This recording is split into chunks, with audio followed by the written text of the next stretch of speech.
Assalamualaikum warahmatullahi wabarakatuh. Bismillahirrahmanirrahim. Alhamdulillahirabbil alamin.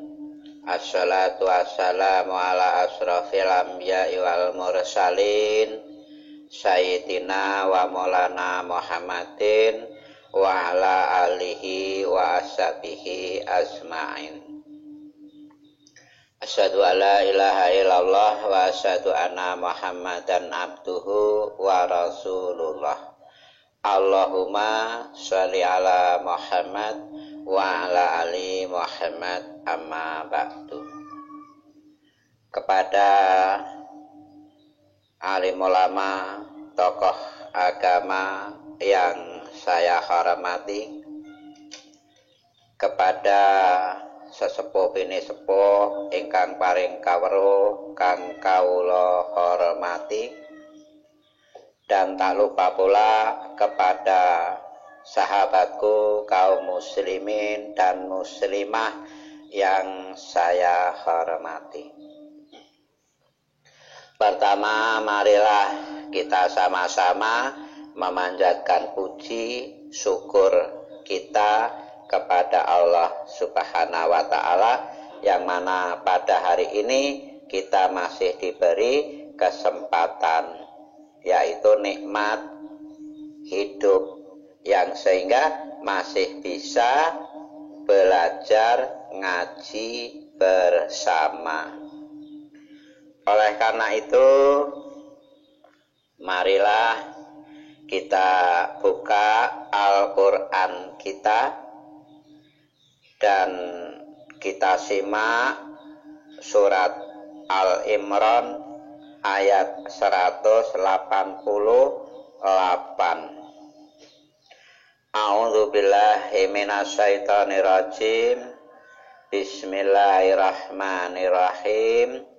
La tahsabanal ladzina yafrahun bima atau wa yuhibun ayuh matu bima lam yaf'alu falatah sabanahum bima fajatim minal azab walahum adabun alim.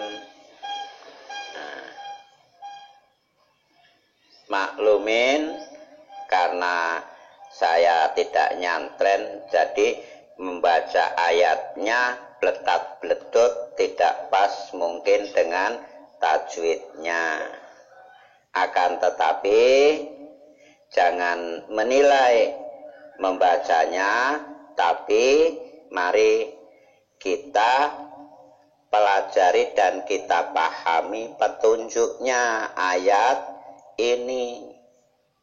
Karena ayat ini memberikan petunjuk kepada kita bahwa jangan sekali-kali kamu mengira bahwa orang yang gembira dengan apa yang telah mereka kerjakan dan mereka suka dipuji atas perbuatan yang tidak mereka lakukan.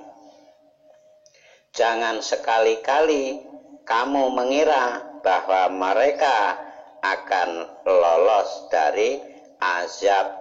Mereka akan mendapat azab yang pedih. Nah, kata kalimat mereka itu siapa? Yaitu orang-orang yang gembira atas apa yang mereka peroleh. Nah, contohnya mereka gembira karena terpilih menjadi anggota dewan.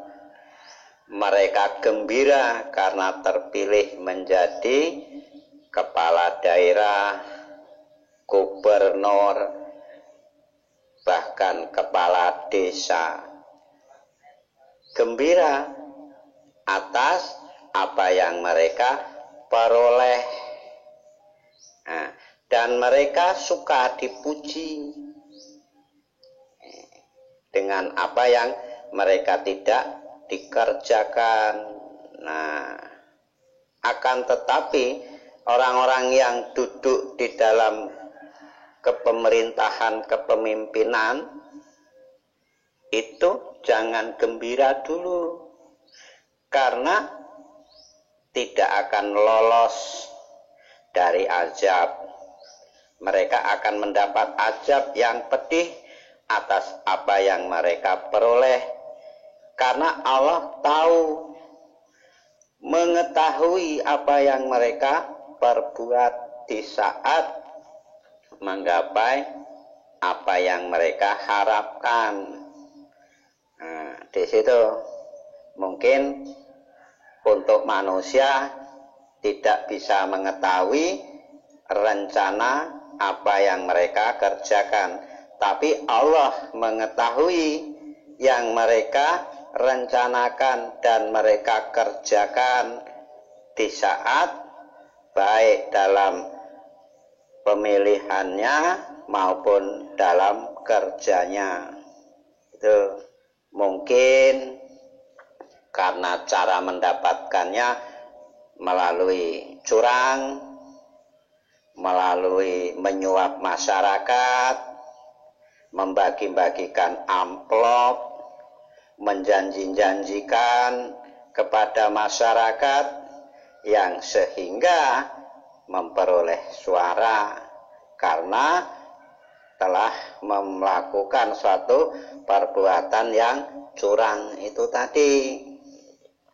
Nah, di situ setelah ia duduk dan jadi wakil rakyat, dalam kinerjanya dia tidak melaksanakan sebagaimana janjinya, bahkan mengingkari janjinya. Nah, di situ.